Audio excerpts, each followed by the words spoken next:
Hello guys, welcome back. दोस्तों, क्या आप भी ओवर थिंकिंग करते हो?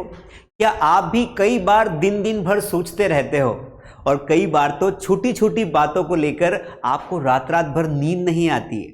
कई बार आप उन चीजों को सोचने लग जाते हो जो रियल में एग्जिस्ट ही नहीं करती। अगर ये सब आपके साथ होता है, इसका मतलब ये है कि आप ओवर थिंकिंग के शिकार हैं, ओवर थिंकिंग के पेशेंट हैं।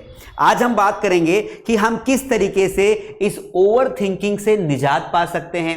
ये जो हमारा ब्रेन है, जो फालतू की बातें दिन भर सोचता रहता है और हमें टेंशन देता रहता है, तो इससे हम कैसे उभरेंगे, कैसे ओवरकम करेंगे। Hello guys, my name is Kamlesh Yadav and I am your PD trainer, जहां पर मैं आपसे बात करता हूं कुछ पर्सनल चीजों के इंप्रूवमेंट को लेकर। तो आज का जो हमारा टॉपिक है बड़ा इंटरेस्टिंग है कि हम फालतू बातों को सोचने से अपने दिमाग को कैसे रोकें। दोस्तों देखिए, कोई भी चीज होने का एक कारण होता है। सबसे पहले हम ये जानते हैं कि हम ओवर थिंकिंग करते क्यों हैं। ऐसे कौन कौन से कारण होते हैं जिनकी वजह से हम फालतू का बर्डन दिमाग में ले लेते हैं। आप ऑफिस जाते हैं, किसी ने कुछ बोल दिया, दिन भर उसके बारे में सोचते रहते हैं। आप घर पर रहते हैं, किसी ने कुछ बोल दिया, दिन भर उसके बारे में सोचते रहते हैं। हालात यहां तक खराब हो जाते हैं कि गलती से किसी ने व्हाट्सएप पे कुछ मैसेज कर दिया और हमें वो मैसेज ठीक नहीं लगा, उसके बारे में हम सोचते रहते हैं। सो अल्टीमेटली ये सोच हमारी जिंदगी को खराब कर देती है। तो क्यों ना हम कुछ ऐसा करें कि हम सोचे कम, काम ज्यादा करें। तो चलिए एक काम करते हैं, सबसे पहले स्टेप बाय स्टेप समझते हैं। तो मैंने आज की क्लास को दो भागों में डिवाइड कर दिया है। पहला हम ये समझेंगे ओवर थिंकिंग होती क्यों है, ऐसे कौन कौन से रीजंस है, फिर हम उसकी सॉल्यूशन पर बात करेंगे। लेकिन अगर आप नए हैं तो प्लीज लाइक करें, और अगर आपका कोई भी फ्रेंड, कोई भी दोस्त अगर ओवर थिंकिंग करता है, बातों का बतंगड़ बनाता है, उसको ये वीडियो जरूर भेजना, बहुत हेल्प मिलेगी। Let's see guys, reasons why people overthink. देखिए, सबसे पहला फियर ऑफ फेलियर, यानी कि असफल होने का डर। ऐसे कई लोग होते हैं जिनको हमेशा ये डर बना रहता है कि ये नहीं हुआ तो असफल हो जाऊंगा, लोग हंसेंगे, अगर ये मैंने नहीं किया तो असफल हो जाऊंगा। एक बात समझ लो भाई, कि जो होना है वो तो होके रहेगा। इसलिए इस कारण की वजह से भी कई लोग ओवर थिंकिंग करते हैं। रीजन दूसरा, परफेक्शनिज्म। मतलब क्या होता है, कई बार ना कुछ लोग ये सोचते हैं कि मैं जो भी काम करूं परफेक्ट होना चाहिए। दोस्तों, हर काम परफेक्ट नहीं हो सकता है। You can always not be perfect. कुछ ना कुछ तो गलतियां निकल जाएगी, तो उसका डर सताता है। इस वजह से भी हमें ओवर थिंकिंग होती है। दूसरा, अनसर्टेनिटी, अनिश्चितता। हमें लगता है कि यार ये तो अनसर्टेन है, मेरी जॉब चली जाएगी, है ना, मेरा नुकसान हो जाएगा, मेरा पैसा डूब जाएगा, मेरा बिजनेस खराब हो जाएगा, मेरा रिलेशन खराब हो जाएगा। इस वजह का जो डर सताता है, उससे भी हम कई बार दिन भर ओवर थिंकिंग करते, रात को नींद नहीं आती है। इसके अलावा लो सेल्फ कॉन्फिडेंस, यानी कि जो आपका आत्मविश्वास है, कई बार वो कम होता है। और इसको आप चेक कर सकते हैं कि अगर आप किसी भी चैलेंज को लेने से डरते हैं, आपको किसी भी काम को करने से पहले डर लगता है, आप एक कदम आगे नहीं बढ़ाते हैं, ये समझ जाओ कि आपका कॉन्फिडेंस लो है, और इस वजह से भी आपको ओवर थिंकिंग होती है। And the next point is high expectations. कभी कभी हम जिंदगी में खुद के लिए ऐसे टारगेट सेट कर लेते हैं जिनको अचीव करना बहुत मुश्किल है, पर हमने कर लिया है। अब उनको पाने की जद्दोजहद में हम जो है ओवर थिंकिंग करते रहते हैं। हम सोचते रहते हैं कि अगर वो ना मिला तो क्या होगा। इसलिए ये सारे रीजंस होते हैं जो आपको ओवर थिंक, यानी कि फालतू के सोचने पर मजबूर करते हैं। तो सर हम क्या करें? क्या हम हमारे करियर की चिंता नहीं करें? वो तो करना ही चाहिए। क्या हम पैसे कमाने के बारे में नहीं सोचे? वो तो करना ही चाहिए। क्या हम अपनी जॉब को सिक्योर न करें? वो तो करना ही चाहिए। लेकिन एक तरीका होता है कि आप इनकी चिंता भी करो और आप ओवर थिंकिंग भी ना करो। तो चलिए सबसे पहले यहां पर देखिए, अगर आप ओवर थिंकिंग करते हैं तो रिजल्ट्स क्या क्या आते हैं। अगर आप बहुत ज्यादा फालतू बातें सोचते हैं, दिमाग को प्रेशराइज करते हैं, आपका मूड खराब करते हैं, तो क्या क्या होगा। तो रिजल्ट्स देखिए क्या क्या होता है। आपको बोल रहा हूं लाइक कर देना। लास्ट में ना एक बढ़िया सा क्वेश्चन देके जाऊंगा, वो भी सुनना। सबसे पहली बात, if you do over thinking, आपके डिसीजंस क्या हो जाएंगे, पैरालाइज हो जाएंगे। यानी कि जो भी आप निर्णय लेंगे वो निर्णय किसी काम के नहीं रहेंगे। आप डर डर कर निर्णय लेंगे, डर डर के डिसीजन लेंगे, और आपके वो डिसीजंस कई बार गलत साबित होंगे, क्योंकि आपने वो निर्णय बहुत ज्यादा ओवर थिंकिंग करके लिए थे। दूसरा रिजल्ट क्या आएगा? It will reduce your productivity, यानी कि आपकी जो कार्य क्षमता है, कार्यशैली है, ये उसको बर्बाद कर देगा। क्योंकि मान लीजिए आप घर से निकले, बस में बैठे और ऑफिस जा रहे हैं, और अगर आप सोचते जा रहे हैं तो उसका असर आपकी प्रोडक्टिविटी पर भी पड़ेगा। मान लीजिए घर में कुछ कलेश हो गया, घर में झगड़ा हो गया, सबके घर में होता है ना। आप ऑफिस आ गए, अब आपके दिमाग में वही झगड़ा चल रहा है, वही कलेश चल रहा है, क्या आप ऑफिस में पूरा कॉन्सेंट्रेशन के साथ काम कर पाओ? नहीं, आप वही सोचते रहोगे कि मुझे ऐसा क्यों बोला, मुझे ऐसा क्यों किया, और इस चक्कर में जहां ऑफिस में आप काम करते हैं वहां पर आप फोकस नहीं कर पाओगे और आप गड़बड़ कर दोगे और बॉस की डांट अलग पड़ेगी। तो इसीलिए हमारी प्रोडक्टिविटी यानी कि हमारी काम करने की क्षमता पर भी इसका प्रभाव पड़ता है। समझ में आया कि नहीं आया?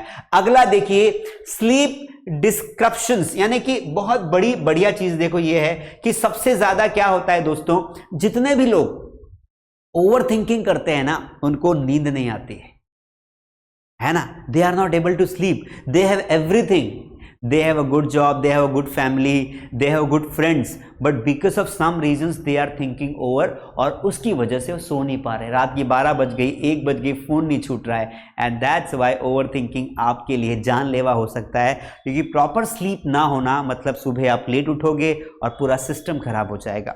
अगला रिजल्ट जो आता है, नेगेटिव थॉट्स पैटर्न, और कई बार क्या होता है, ज्यादा ओवर थिंकिंग करने के चक्कर में हमारा थॉट पैटर्न ही नेगेटिव हो जाता है। हम जिस दिशा में सोचना चाहते हैं उस दिशा में हम सोच ही नहीं पाते, हम कुछ भी सोचने लग जाते हैं। सो दैट्स वाई हमें अपने थॉट पैटर्न को सही रखना है, हमें पॉजिटिव सोचना है, मोटिवेटेड रहना है। इसके लिए हमें ओवर थिंकिंग को स्टॉप करना पड़ेगा। चलिए एक बात करते हैं दोस्तों, how to stop overthinking. अगर हमें समझ में आ गया कि हाँ सर, आज ना आपसे मैं प्रॉमिस करता हूं कि मैं आज के बाद ओवर थिंकिंग नहीं करूंगा, मैं प्रॉमिस करता हूं कि मैं फालतू दिमाग को बर्डन नहीं दूंगा, तो आप मुझे बताएं कि मैं कैसे इसको रोकूं।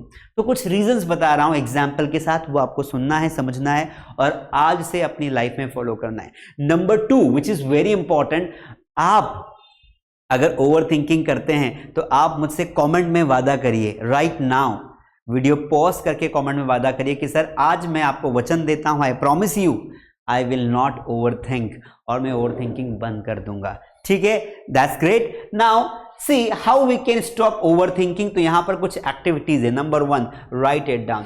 सबसे पहले जिंदगी में ध्यान रखना, जो भी चीज आपको सताती है, जो भी चीज आप बहुत ज्यादा सोचते हैं, आप उसे लिख लीजिए कि भाई कितना सोचूंगा, सोचने से कुछ नहीं होना है, इसलिए उसको लिख लो। एक डायरी में लिखो, what is that thing which you think about more। ऐसी कौन सी चीज है जिसके बारे में आप बहुत ज्यादा सोचते हैं, थिंकिंग करते हैं। इससे क्या होगा कि आपका माइंड रिलैक्स हो जाएगा। चलो लिख दिया, डायरी में लिखा हुआ है, आप याद रखूंगा। दूसरा, फोकस ऑन एक्शन। एक बात अपने आप को समझाना, अपने दिमाग को समझाना कि सोचने से कुछ नहीं होता है, सोचने से कुछ नहीं होगा, जो भी होना है रिजल्ट से होना है। अगर मुझे दिल्ली जाना है तो मैं दिन भर अगर सोचता रहूंगा तो क्या मैं दिल्ली पहुंच जाऊंगा? The answer is no. Delhi में कब पहुंचूंगा? जब मैं यहां से एयरपोर्ट जाऊंगा, फ्लाइट में बैठूंगा या बस में जाऊंगा, ट्रेन में जाऊंगा। I have to take action. जैसे कई स्टूडेंट्स होते हैं, वो पढ़ाई का बहुत टेंशन लेते हैं, वो सोचते रहते हैं पढ़ना है पढ़ना है पढ़ना है। इससे आपका रिजल्ट्स नहीं आएगा, ये ओवर थिंकिंग है। आप पढ़ना शुरू कर दीजिए। जो भी आप दिमाग में सोच रहे हैं, या तो उस काम को करिए या उस काम को मत करिए, एक्शन पे, नतीजे पर पहुंच जाइए। इससे आपकी स्टॉप ओवर थिंकिंग हो जाएगी। And the third thing, engage in physical activity. दोस्तों कई बार ना हमें ओवर थिंकिंग इसलिए भी होती है क्योंकि हमारी बॉडी ना थकी हुई नहीं होती। जब हम दिन भर फोकट बैठे हुए हैं, फ्री बैठे हुए हैं, हमारे पास कोई काम ही नहीं है करने को, तो हमारा माइंड तो चलेगा, है ना। किसी ने सच ही कहा है कि खाली दिमाग शैतान का, यानी कि खाली बैठोगे तो उल्टे सीधे आइडियाज आएंगे। इसलिए अच्छे से ना जिम ज्वाइन कर लीजिए, रनिंग करिए, वॉकिंग करिए, एक्सरसाइज करिए, कुछ भी करिए जिससे आपकी बॉडी थकेगी और आपको आराम की नींद आएगी। तो आपको ना एक्सरसाइज जरूर करना चाहिए ताकि आप ओवर थिंकिंग को स्टॉप कर पाए। आप फिजिकली फिट रहेंगे तो मेंटली ऑटोमेटिकली फिट रहेंगे। समझ में आया कि नहीं आया? सर आ गया। Focus on solutions. As I told you in the beginning की ओवर थिंकिंग को रोकने का सबसे अच्छा तरीका है, आप ये सोचो कि आप जो सोच रहे हो उसका एंड रिजल्ट क्या है। मतलब कि आपने जो भी बार बार आपके दिमाग में ख्याल आ रहा है, किसी व्यक्ति के प्रति आपने कुछ बोल दिया, अब आपको लग रहा है कि उसे बुरा लग गया होगा, तो जाके उससे बात कर लो, फाइंड द सॉल्यूशन, उसे सॉरी बोल दो। अगर आपको किसी की बात का बुरा लग गया तो उसे बोलो कि मुझे तुम्हारी बात का बुरा लगा है और मुझे अच्छा नहीं लगा। वो बता देगा अरे यार मैंने तो ऐसे ही बोल दिया था। तो ultimately we have to go to the solution. और सॉल्यूशन कब होगा? जब फेस टू फेस रह के आप बात करोगे। तो over thinking is not all about relation. Over thinking relation में होती है, ओवर थिंकिंग जॉब को लेके होती है, ओवर थिंकिंग काम को लेके होती है, बिजनेस को लेके होती है, बॉडी को लेके होती है, ओवर थिंकिंग हर चीज को लेके होती है। You have to find the solution guys. I hope you understand. And the next thing is challenge negative thoughts. यानी कि अब आपको क्या करना है? सबसे पहले आपको खुद के साथ एक चैलेंज करना है। आप नेगेटिव थॉट्स के साथ चैलेंज करेंगे। क्या चैलेंज करेंगे? कि मुझे नेगेटिव थॉट्स नहीं आने चाहिए, और अगर कोई नेगेटिव थॉट आता है तो मैं उससे खुद फाइट करूंगा, खुद लड़ूंगा और उसको अपने आसपास नहीं आने दूंगा। तो अच्छी फ्रेंडशिप रखिए। कोई प्रॉब्लम अगर आपकी लाइफ में आती है, अपने दोस्तों के साथ शेयर करिए, अपने पेरेंट्स के साथ शेयर करिए और उससे निकलने की कोशिश कीजिए। अगर आपको किसी चीज का बार बार टेंशन सताता है तो उससे निकलिए। तो गाइस आई होप आपको ये समझ में आया है कि मैंने कुछ आइडियाज दिए ओवर थिंकिंग क्या होता है। इसके अलावा आपको ये समझ में आया कि ओवर थिंकिंग से रिजल्ट्स क्या क्या होते हैं। And then in the end we talked about कि ओवर थिंकिंग को कैसे रोक सकते हैं। एक्सरसाइज कर सकते हैं, क्रिएटिव हो सकते हैं, सॉल्यूशंस पर बात कर सकते हैं, चैलेंज ले सकते हैं, है ना। हम लोग जो है प्रॉपर सो सकते हैं, जिससे हमारी ओवर थिंकिंग स्टॉप हो जाएगी। आई होप ये वीडियो आपको हेल्पफुल लगेगा। लास्ट में आपसे क्वेश्चन है, what do you over think? आप मुझे बताइए कि आपको किस बारे में ज़्यादा ओवर थिंकिंग होती है। कमेंट में लिखिए आपको किस बारे में ज़्यादा ओवर थिंकिंग होती है। तो अपनी ओवर थिंकिंग के बारे में लोग लिखिए कि sir I overthink about my studies, I overthink about my family, I am worried about my future, I am worried about my career. इन चीज़ों के बारे में जो भी आपकी ओवर थिंकिंग होती है कमेंट में लिखिए और आप प्रॉमिस करिए वहाँ पर नीचे कि मैं अब इस बारे में ज़्यादा ओवर थिंकिंग नहीं करूँगा, मैं रिजल्ट पर बात करूँगा। I hope this video must have helped you. अगर आपको अच्छा लगा हो तो अपने 5 दोस्तों के साथ शेयर करें, सब्सक्राइब करें, लाइक करें। मिलते हैं किसी अगले नॉलेजेबल वीडियो के साथ में। Thank you so much.